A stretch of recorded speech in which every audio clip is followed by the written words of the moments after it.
The morning sun rose over Port-au-Prince, beneath a heavy sky, the kind of sky our elders say arrives when truth is walking toward a nation.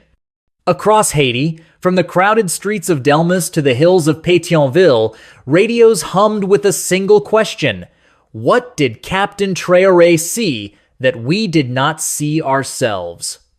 And across the Atlantic, in living rooms from Miami to Montreal, Haitian elders, 60 years old and older, leaned closer to their screens, sensing that something long hidden was finally coming to light.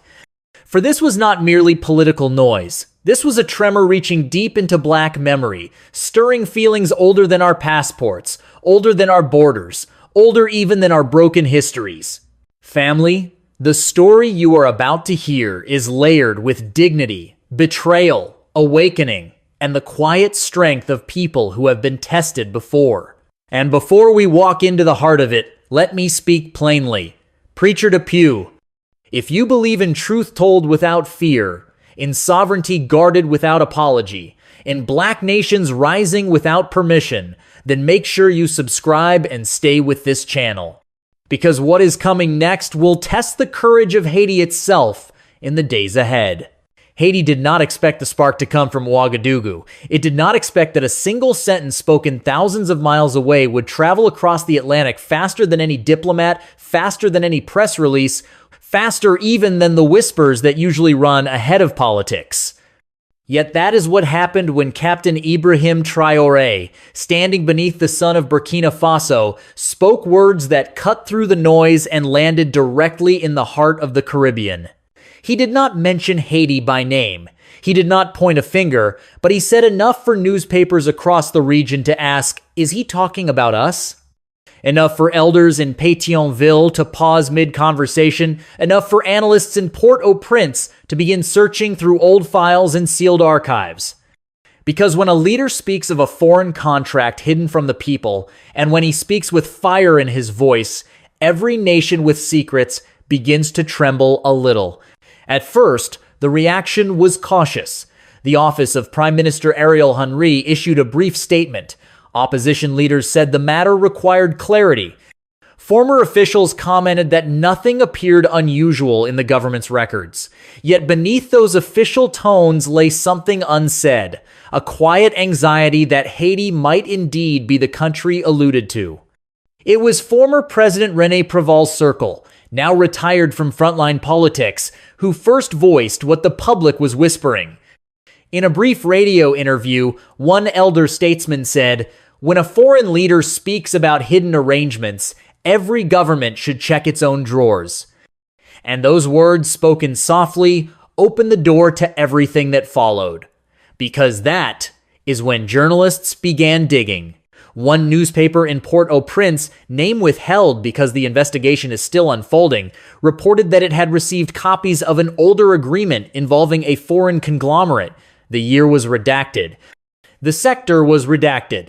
Several names were redacted, but 3 lines were clear. 10-year exclusive access, strategic land zone, details not subject to public disclosure. Family, that is when the island started to murmur. Was this the contract Traoré was hinting at? Was Haiti the nation in the shadows of his speech? Or was the timing simply coincidence? No one could say for certain, and because no one could say for certain, the question grew louder. The parliament attempted to calm the public, but to little effect.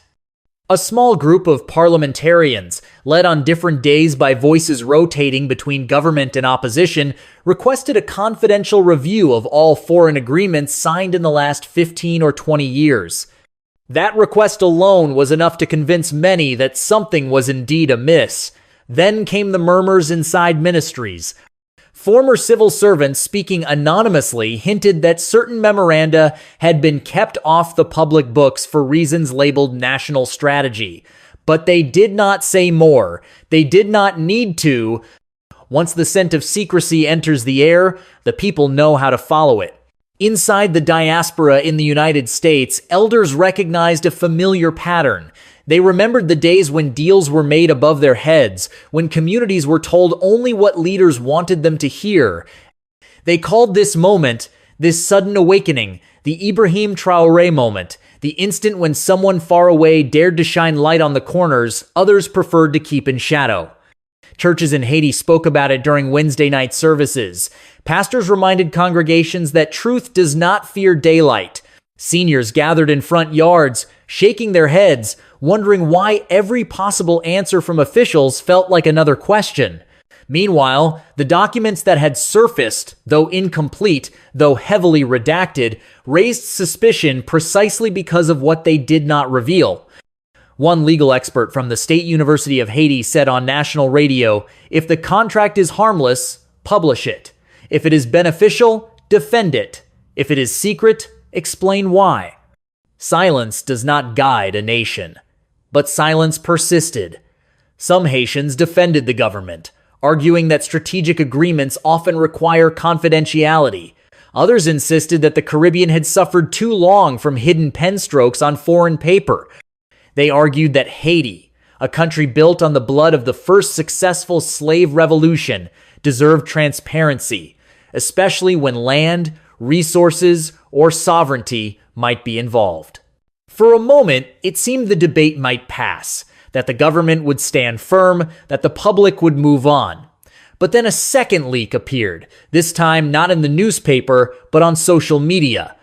An unnamed source posted an image of a single page containing only two visible details: foreign jurisdiction and renewal clause. Still no dates, still no names, still no context.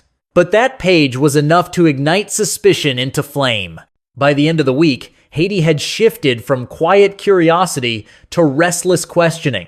Radio hosts opened their lines to callers.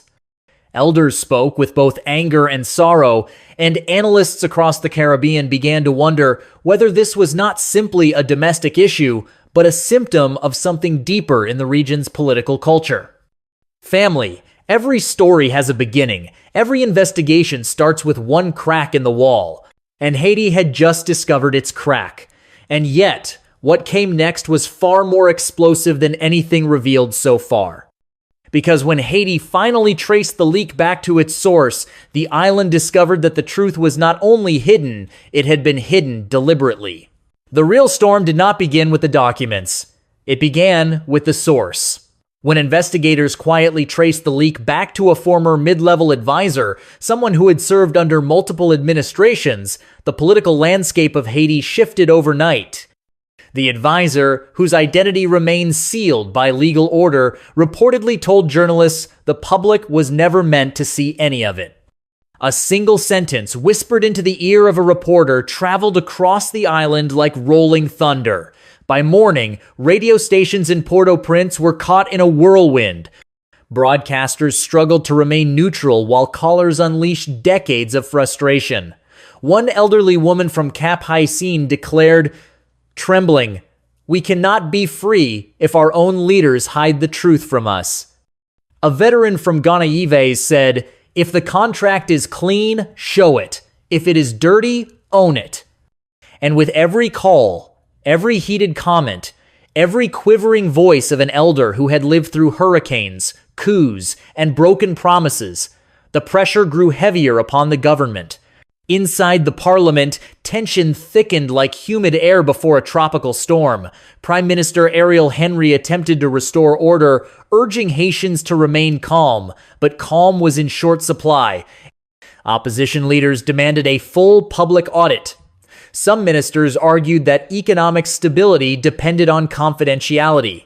And then one respected elder statesman, usually measured, raised his voice and declared, "What is hidden in darkness must face the judgment of daylight." Those words shook the chamber. Members pounded their desks. Tempers flared. Microphones picked up, muttered insults. A few parliamentarians walked out. Journalists swarmed the corridors. The speaker struggled to maintain discipline, calling repeatedly for order, but order refused to come. For the first time in years, Haiti's parliament felt as though it were standing on an emotional fault line, and all the while, the people saw everything. Nighttime news carried footage of the chaos. Elders across the diaspora, especially African Americans who had lived through the civil rights era, recognized the energy immediately. It was the energy of a nation confronting itself. Its past, its pride, its pain. Churches felt it too. In Cap Haitien, a pastor paused mid-sermon and said, "When truth knocks, even governments tremble." His congregation applauded. In Jacmel, a Sunday service turned into an open forum on national integrity. Elders wept openly, ashamed that their beloved island might have been tied to a foreign arrangement without their knowledge or consent. Meanwhile, the international press began circling. Caribbean newspapers debated whether Haiti was being unfairly targeted. American analysts speculated on the geopolitical implications. African commentators questioned whether small Caribbean nations were being pressured by unseen external powers. In this rising wave of noise, a second event pushed the tension to breaking point. The footage from Burkina Faso resurfaced. The moment was replayed online, on television, in WhatsApp groups, in commentary channels from Lagos to London. It was the Ibrahim Traoré reaction. The clip in which Captain Traoré, responding to a journalist, spoke of certain islands being pressured into agreements that weakened their sovereignty. His eyes did not waver, his tone did not soften, and his words echoed like a hammer. Elders in the diaspora watched the clip again and again. Some nodded solemnly. Others felt a chill down their spine. A few whispered, "He is speaking to us." Suddenly, Haiti was no longer dealing with its own leak. It was dealing with the global conversation that followed it. Caribbean commentators accused Traoré of meddling. African commentators praised him for courage. American commentators reframed the matter as a test of transparency. And within Haiti, something extraordinary happened. People who had once disagreed on everything, politics, religion, party colors, generational visions, began to unite behind a single demand: open the contract. The streets did not fill with protesters, but the air carried the same electricity as if they had. Supermarkets buzzed with debate. Tap-tap drivers argued fiercely at intersections. University students launched petitions. Retired teachers gathered beneath palm trees to discuss economic implications. And in department after department, the conversation grew sharper, more urgent, more impossible for the government to ignore. Yet the administration remained cautious. Some documents were reviewed internally, but none released publicly. Statements were issued, but they raised more questions than they settled. Government spokespeople appeared on television, but their explanations felt incomplete. Each sentence seemed to hold back something unsaid, something fragile, something combustible. Then another leak appeared. Anonymous, unverified, but deeply troubling. It suggested that the foreign conglomerate might have had the power to influence land zoning in Haiti. 3 words, land access transfer, appeared in faint print beneath layers of redaction. And those 3 words were enough to turn suspicion into alarm. Haiti's elders remembered how their ancestors fought for land. They remembered the struggles of post-independence survival. They remembered how easily power could slip through the fingers of a small nation. When those memories awakened, anger awakened with them. Diaspora seniors in the United States also felt it. They wrote letters. They filmed commentary. They reminded younger generations that sovereignty once lost is not easily regained. And in the middle of the storm, a single question echoed louder than any other.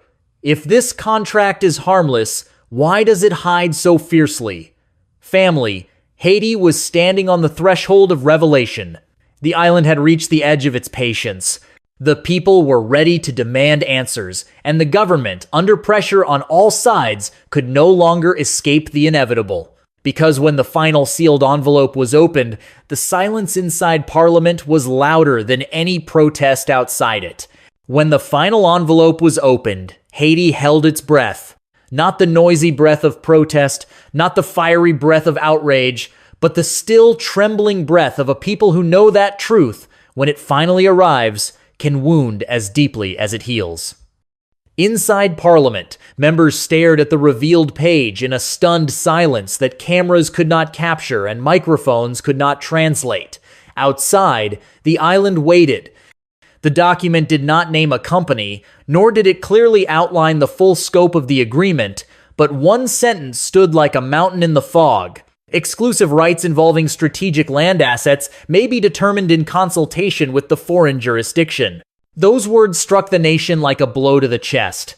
Land, the ancestral ground, the soil that carried the sweat of revolutionaries, the prayers of grandmothers, the hope of generations. And now the people were learning, perhaps too late, perhaps just in time, that some portion of their inheritance might have been negotiated without their knowledge. It was in that moment that Haiti's elders felt anger tighten into grief. A retired schoolteacher from St. Mark told a local radio station with tears in her voice, "My mother died believing land was the only thing our people still controlled. Now even that may not be ours." Others phoned in, speaking brokenly of memories, farming with their fathers, building houses stone by stone, burying loved ones beneath mango trees. Every story carried the same sorrow. Land was not simply property.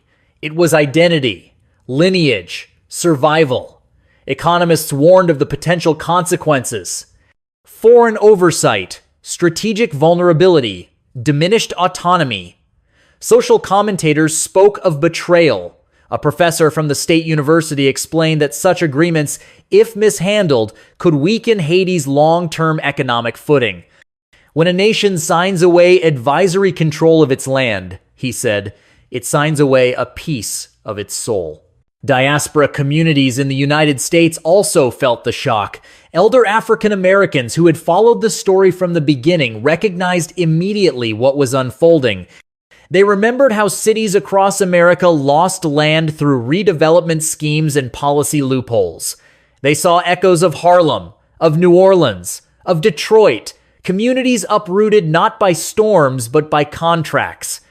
And they said, almost in unison, this is another Ibrahim Traoré moment, when someone speaks truth and the system finally trembles. But family, anger, and sorrow did not stand alone. Haiti is a nation trained by hardship, strengthened by revolution, shaped by survival. After the grieving came new voices, soft at first, then clearer, then unmistakably strong. It began in community centers where elders asked, "What can we do next?" It rose in universities where students called for full transparency of all foreign contracts signed since independence. It echoed in churches where pastors reminded congregations that redemption is not a theory. It is a path, and every nation has the right to walk it. One church in Delmas held a special evening service called the Gathering for Light. Men and women over 60 filled the pews. Candles were lit, and a pastor, voice deep as the ocean at night, said, "We were not created to live in darkness. We were created to see." Those gathered responded with a long, slow murmur of agreement, the kind of sound that carries both pain and determination.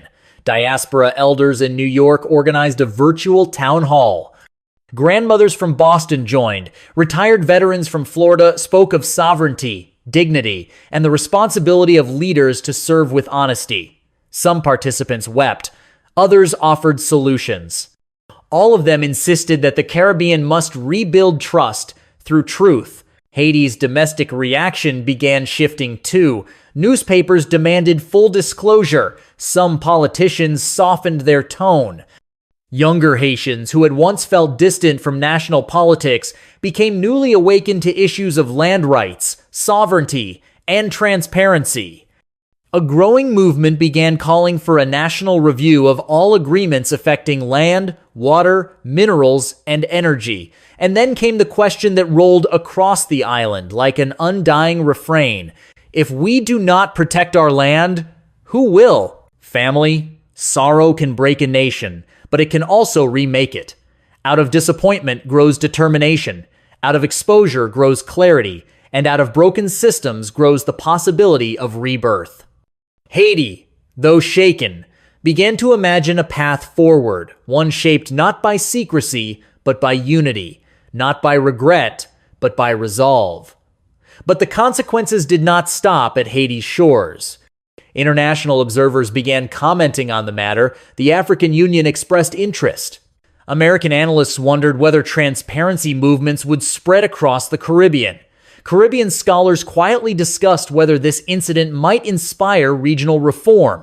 And yet, for all the global attention, one truth remained. The next step belonged to Haiti alone. The nation now faced a crossroads. Would it confront its shadowed past, or would it retreat into silence, hoping the turmoil would fade? Before we go further, family, I need to ask you directly. Do you believe Haiti should publish every hidden foreign contract from the last 20 years? And do you believe this revelation will strengthen or weaken the Caribbean's future? Because as Haiti wrestled with those questions, the world began forming opinions of its own, and some of those opinions carried heavy consequences. Across the ocean, in cities where Caribbean and African American histories intertwine, Miami, New York, Boston, the news from Haiti spread through community halls, barbershops, elder centers, and Sunday congregations. It did not arrive as gossip, it arrived as concern. Because whenever a small black nation is pulled into the shadow of secrecy, elders in the diaspora feel it in their bones. American newspapers picked up the story quickly. Major outlets ran headlines, questioning the implications for regional sovereignty. Smaller publications published cautious editorials suggesting that Haiti's situation could reflect a broader global trend, smaller nations entering agreements under conditions that the public never fully sees. In academic circles, the conversation deepened.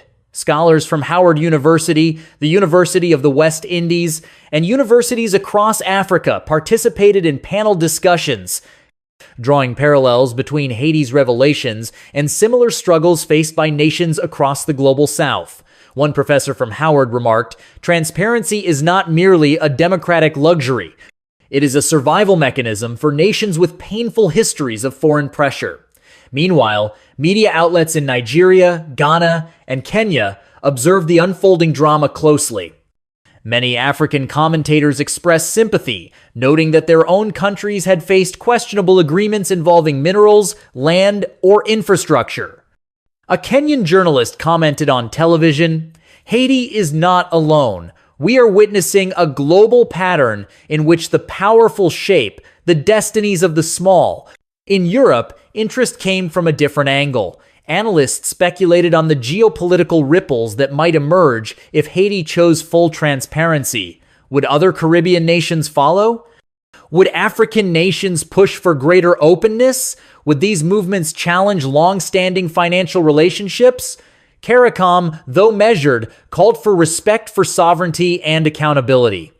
The African Union issued a diplomatic note stating that truth should strengthen, not weaken, international partnerships. Subtle messages, but meaningful.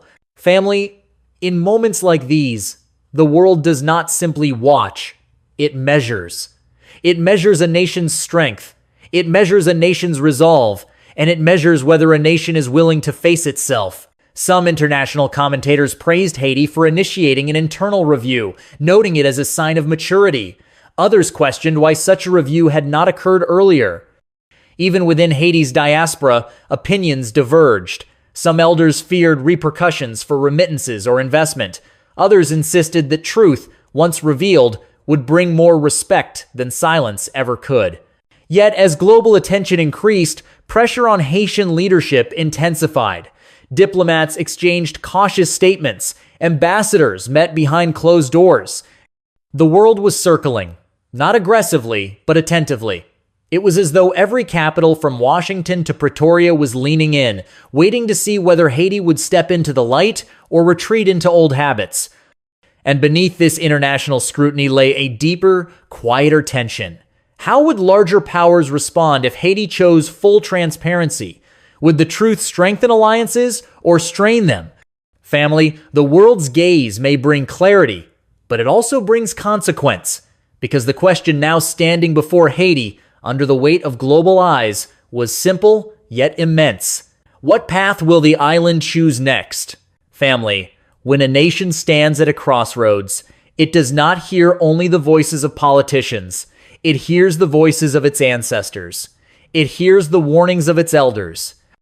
It hears the silent, steady heartbeat of its people. And in the days following Haiti's revelation, that heartbeat grew louder, clearer, more insistent than anything coming from Parliament. For Haiti now faced three paths. The first path was silence, a return to the familiar, a quiet filing away of documents, a polished statement to calm the public, a promise that everything was under control. Some in leadership believed this would protect stability. Some feared that too much transparency could ignite economic or diplomatic friction. Yet elders across the island rejected this path. Silence is how trouble begins, one grandmother in Port-au-Prince said. If we hide today, we will bury our children in the same darkness tomorrow. The second path was revelation, full transparency, a public release of every foreign agreement signed in the past 2 decades. This path frightened some officials, but it stirred hope in the hearts of the people. Universities advocated for it, churches prayed for it, diaspora communities demanded it. A retired pastor in Cap Haitien spoke with fire in his voice. A nation cannot heal until it looks at every wound. But this path came with risk. International partners might resist, and internal divisions could widen before they narrowed. The third path was transformation. A future in which no contract, no agreement, no strategic decision could be made without public oversight. A system where the people, especially elders, communities, and civil institutions, would hold a guiding role. This was not merely transparency, it was rebirth. It was the kind of reform that Caribbean nations had spoken about for generations, but seldom enacted. The path required courage, it required humility, and it required leadership willing to recognize past mistakes and walk boldly into something new.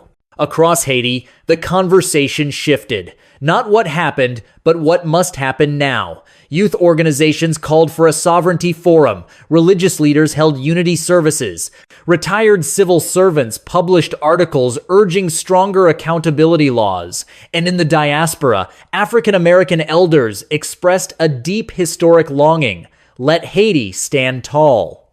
Let the Caribbean rise with dignity. Let these islands show the world that small nations can make mighty choices. Hope, slow, steady, powerful, began to grow. For the first time, Haitians from different political colors spoke a shared language: nation first, people first, truth first. And many began to believe that this crisis, painful as it was, might become a turning point, a cleansing, a clearing, a restoration of trust between leaders and the led. Yet even as hope rose, one reality remained. The nation had not yet announced its choice. Would it keep the past sealed? Would it open everything? Would it build a new future from the ashes of an old mistake? Family, Haiti now stood on the threshold of history, one step away from a decision that could echo from Port-au-Prince to Brooklyn, from Cap Haitien to Accra, because the world was waiting. The diaspora was watching, and Haiti, beautiful, wounded, rising Haiti, was just about to choose its path. Family, we have walked through shadows together. We have stood in the silence of sealed envelopes, in the tremble of revelation, in the sorrow of realizing that something sacred may have been handled without the people's consent. But now, at the end of this journey, I ask you to breathe slowly, deeply, as we look ahead. For Haiti stands not in defeat, but in possibility. Across this island, across the diaspora, across the Atlantic itself, something powerful has awakened. Elders from Port-au-Prince to Miami have said it plainly. We have seen enough secrets. It is time for nations of Black heritage to stand in the light. And that truth, spoken with dignity, is the beginning of a new chapter. This entire story, every whisper, every document, every argument, has reminded us of one thing. Sovereignty cannot live in darkness. It breathes only where truth walks freely. When Captain Traoré spoke, many dismissed it as noise. But for millions of elders, it was an Ibrahim Traoré moment, a moment that forced hidden questions to surface. A moment that traveled across oceans and unsettled the comfortable. And when Haitians saw the global debate it created, they witnessed the Ibrahim Traoré reaction unfold in real time. a chorus of voices demanding integrity from leaders everywhere. Family, hear me now. This does not have to be a wound. This can become a doorway to transparency, a doorway to unity. A doorway to a Caribbean and African future built not on silence, but on strength. Imagine a Haiti where every citizen knows exactly how their land, their water, their minerals, and their sovereignty are treated. Imagine a Caribbean where elders no longer fear decisions taken behind closed doors. Imagine a future where Africa and the islands walk side by side, open, honest, accountable, unbroken. This is why many say we are witnessing the second Ibrahim Traoré moment, not born in Burkina Faso this time, but rising inside Haiti itself. A moment in which a nation realizes that truth, even when painful, is a blessing. Before we close, let me ask you, not as a narrator, but as family. Do you believe Haiti will choose transparency? Do you believe this moment will strengthen the Caribbean for generations to come? And what should the diaspora demand next from every leader in every nation? Share your thoughts below, because every comment becomes part of the healing, part of the record, part of the future. And family, before you go, let me speak plainly from the heart. If this message stirred something in your spirit, do not leave without subscribing. Share this video with one elder who still believes that truth matters. Stand with us, walk with us, rise with us. The story is not finished.